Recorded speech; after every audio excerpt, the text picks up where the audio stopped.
ਸਾਰੇ ਵੀਰਾਂ ਨੂੰ ਸਤਿ ਸ਼੍ਰੀ ਅਕਾਲ ਜੀ। ਤੇ ਆਪਾਂ ਇੱਕ ਹੋਰ ਅੱਜ ਨਵਾਂ ਵਲੋਗ ਲੈ ਕੇ ਆ ਚੁੱਕੇ ਹਾਂ। ਤੇ ਅੱਜ ਦਾ ਵਲੋਗ ਦੇ ਵਿੱਚ ਆਪਾਂ ਤੁਹਾਨੂੰ ਕੱਦੂ ਕਰਕੇ ਦਿਖਾਵਾਂਗੇ। ਟਰੈਕਟਰਾਂ ਦੇ ਨਾਲ ਆਪਾਂ ਅੱਜ ਦੇ ਵਲੋਗ ਦੇ ਵਿੱਚ ਕੱਦੂ ਕਰਾਂਗੇ। ਜੋ ਤੁਸੀਂ ਦੇਖ ਸਕਦੇ ਹੋ ਆਪਣੇ ਬੈਕ ਸਾਈਡ ਤੇ ਆਪਾਂ ਆਪਦਾ ਖੇਤ ਤਿਆਰ ਕਰ ਲਿਆ। ਤੇ ਇੱਥੇ ਸਾਹਮਣੇ ਆਪਾਂ ਮੋਟਰ ਉਰੇ ਮੋਟਰ ਪਈ ਹੈ ਆਪਣੀ, ਉਹ ਝਵੱਚੇ 'ਤੇ ਆਪਾਂ ਮੋਟਰ ਜਿਹੜੀ ਉਦਣ ਆਪਾਂ ਮੇਕਿੰਗ ਵੀਡੀਓ ਜਿਹੜੇ ਵੀਰ ਨੇ ਉਸ ਮੋਟਰ ਦੀ ਨਹੀਂ ਦੇਖੀ ਉਹਨੂੰ ਵੀ ਨੀਚੇ ਲਿੰਕ ਮਿਲ ਜੂਗਾ। ਤੇ ਅੱਜ ਦੇ ਵਲੋਗ ਦੇ ਵਿੱਚ ਆਪਾਂ ਤੁਹਾਨੂੰ ਕੱਦੂ ਕਰਕੇ ਦਿਖਾਵਾਂਗੇ, ਜੋ ਕਿ ਆਪਣਾ ਟਰੈਕਟਰ ਕਿੱਦਾਂ ਕੱਦੂ ਕਰਦੇ ਆ ਜਾਂ ਨਹੀਂ।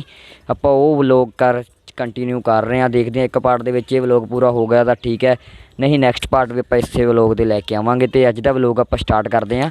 ਉਸ ਤੋਂ ਪਹਿਲਾਂ ਕਿ ਸਟਾਰਟ ਕਰਨ ਤੋਂ ਪਹਿਲਾਂ ਜਿਹੜੇ ਵੀਰ ਨੇ ਆਪਣੇ ਵਲੋਗ ਨੂੰ ਲਾਈਕ ਨਹੀਂ ਕੀਤਾ ਉਹ ਆਪਣੇ ਵਲੋਗ ਨੂੰ ਲਾਈਕ ਸ਼ੇਅਰ ਕਮੈਂਟ ਜ਼ਰੂਰ ਕਰ ਦਿਓ ਜੀ, ਜੋ ਕਿ ਆਪਾਂ ਇੱਦਾਂ ਦੇ ਵਲੋਗ ਲੈ ਕੇ ਆਉਂਦੇ ਰਹੀਏ। ਤੇ ਵਲੋਗ ਦੇਖੋ ਕੰਟੀਨਿਊ ਕਰੋ। ਤੇ ਆਪਾਂ ਮੋਟਰ ਨੂੰ ਫਿੱਟ ਕਰ ਲੈਂਦੇ ਹਾਂ ਪਿੱਛੇ, ਫਿਰ ਆਪਾਂ ਨੈਕਸਟ ਅੱਗੇ ਵਲੋਗ ਸਟਾਰਟ ਕਰਦੇ ਹਾਂ। ਫਿਰ ਆਪਾਂ ਅੱਗੇ ਦੇਖਦੇ ਹਾਂ ਮੋਟਰ ਫਿੱਟ ਕਰਨ ਤੋਂ ਬਾਅਦ ਆਪਾਂ ਕੀ ਕਰਨਾ ਆ। ਹਾਂਜੀ ਵੀਰ ਜੀ, ਆਪਾਂ ਮੋਟਰ ਕਰ ਲਿਆ ਫਿੱਟ, ਤੁਸੀਂ ਦੇਖ ਸਕਦੇ ਹੋ। ਆਪਾਂ ਹੁਣ ਮੋਟਰ ਤਾਂ ਆਪਾਂ ਕਰ ਲਿਆ ਫਿੱਟ, ਤੇ ਹੁਣ ਆਪਾਂ ਅੱਗੇ ਤਾਰਾਂ ਵੀ ਲਗਾ ਲਈਆਂ ਨੇ। ਇਹ ਤੁਸੀਂ ਦੇਖ ਸਕਦੇ ਹੋ ਤਾਰ ਆਪਣਾ ਉਹ ਚਾਰਜ ਪਿਆ ਹੈ ਜਿਹੜਾ ਆਪਾਂ ਉਦਣ ਲੈ ਕੇ ਆਏ ਸੀ। ਤੇ ਆਪਾਂ ਹੁਣ ਤਾਰਾਂ ਵੀ ਲਗਾ ਲਈਆਂ ਨੇ ਤੇ ਮੋਟਰ ਵੀ ਸਿਰਫ ਆਪਣਾ ਇੱਕ ਸੁੱਚ ਦੱਬਣ ਦੀ ਦੇਰ ਆ, ਉਹ ਰਿਹਾ ਸੁੱਚ। ਹੁਣ ਆਪਾਂ ਦੱਬਦਾ ਤੇ ਆਪਣੀ ਮੋਟਰ ਸਟਾਰਟ ਹੋ ਜਾਣੀ। ਉਸ ਤੋਂ ਪਹਿਲਾਂ ਕਿ ਪਹਿਲੀ ਪੈਪ ਦੀ ਨਾਲੀ ਜਿਹਦੇ ਰਾਹੀਂ ਇਹਦੇ 'ਚ ਪਾਣੀ ਆਊਗਾ ਉਹ ਵੀ ਆਪਾਂ ਫਿੱਟ ਕਰ ਲੈਂਦੇ ਹਾਂ। ਤੇ ਵੀਰ ਜੀ ਆਪਾਂ ਹੁਣ ਪੈਪ ਲਗਾ ਲਿਆ ਪਿੱਛੇ, ਉਹ ਤੁਸੀਂ ਦੇਖ ਸਕਦੇ ਹੋ। ਆਪਾਂ ਬਾਲਟੀ ਦੇ ਵਿੱਚ ਤੇ ਮੋਟਰ ਦੇ ਨਾਲ ਪੈਪ ਲਗਾ ਲਿਆ ਆ, ਤੁਹਾਨੂੰ ਦਿਖਾ ਦਿੰਦੇ ਆਪਾਂ। ਇਹ ਦੇਖ ਸਕਦੇ ਹੋ ਤੁਸੀਂ ਮੋਟਰ ਦੇ ਅੱਗੇ ਪੈਪ ਲਗਾ ਲਿਆ। ਹੁਣ ਆਪਾਂ ਸਿਰਫ ਇਸ ਸੁੱਚ ਤੋਂ ਬਟਨ ਦੱਬਣਾ ਆ ਤੇ ਤੁਹਾਡੇ ਸਾਹਮਣੇ ਇਹ ਦੇਖ ਸਕਦੇ ਹੋ ਤੁਸੀਂ, ਆਪਾਂ ਇਹ ਬਟਨ ਦੱਬਤਾ ਆ ਤੇ ਉੱਧਰ ਤੁਸੀਂ ਦੇਖ ਸਕਦੇ ਹੋ ਮੋਟਰ ਆਪਣੀ ਸਟਾਰਟ ਹੋ ਚੁੱਕੀ ਆ।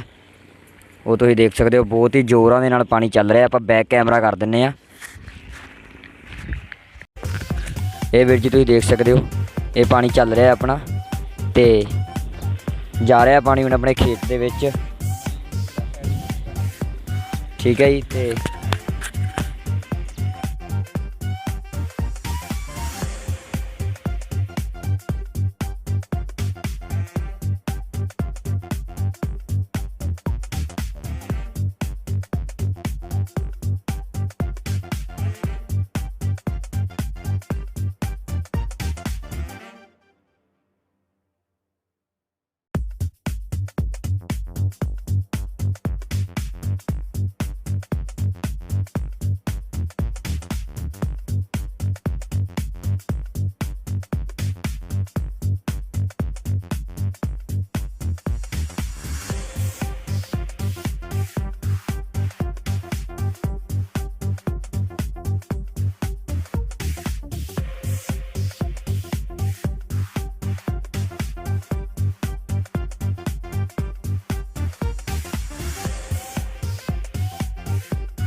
ਵੀਰ ਜੀ ਤੁਸੀਂ ਦੇਖ ਸਕਦੇ ਹੋ ਆਪਾਂ ਇੱਧਰ ਆ ਖੇਤ ਆਪਣਾ, ਤੇ ਆਪਾਂ ਖੇਤ ਪੂਰਾ ਕਰ ਲਿਆ ਸੈਟਿੰਗ ਪੂਰੀ। ਆਪਾਂ ਪਾਣੀ ਪਾ ਲਿਆ ਖੇਤ ਦੇ ਵਿੱਚ ਤੇ ਆਪਣੀ ਮੋਟਰ ਕਰਤੀ ਆਪਾਂ ਹੁਣ ਬੰਦ, ਦੇਖ ਸਕਦੇ ਹੋ ਤੁਸੀਂ। ਮੋਟਰ ਆਪਾਂ ਪੂਰੀ ਕਰ ਲਿਆ ਬੰਦ ਤੇ ਹੁਣ ਖੇਤ ਆਪਣਾ ਸਟਾਰਟ ਆ। ਟਰੈਕਟਰ ਖੜ ਗਿਆ ਜਾ ਕੇ HMT ਤੇ ਹੁਣ ਆਪਾਂ ਇਹਨੂੰ ਪੂਰਾ ਖੇਤ ਦੇ ਵਿੱਚ ਚਲਾ ਕੇ ਦੇਖਦੇ ਹਾਂ ਵੀ ਕਿੱਦਾਂ ਦਾ ਚੱਲਦਾ ਹੈ ਕਿੱਦਾਂ ਦਾ ਨਹੀਂ।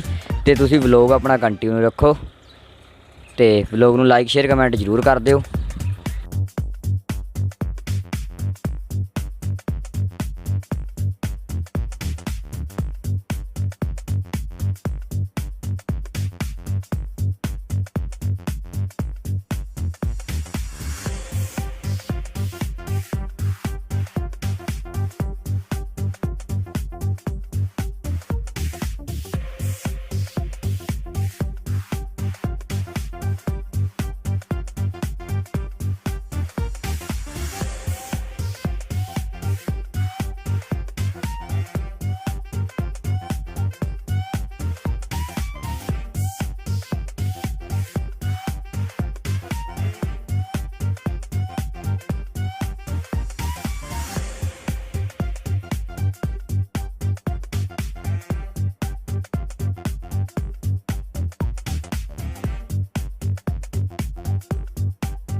ਇਹ ਵੀਰ ਜੀ ਤੁਸੀਂ ਦੇਖ ਸਕਦੇ ਹੋ ਆਪਣਾ HMD ਟਰੈਕਟਰ ਦਾ ਪੂਰੇ ਤਰੀਕੇ ਦੇ ਵਿੱਚ ਗੜ ਚੁੱਕਿਆ ਤੇ ਆਪਾਂ ਹੁਣ H ਟਰੈਕਟਰ ਲੈ ਕੇ ਆਵਾਂਗੇ ਅੱਗੇ ਤੇ ਉਹਦੇ ਨਾਲ ਕੱਢਾਂਗੇ ਇਹਨੂੰ ਬਾਹਰ।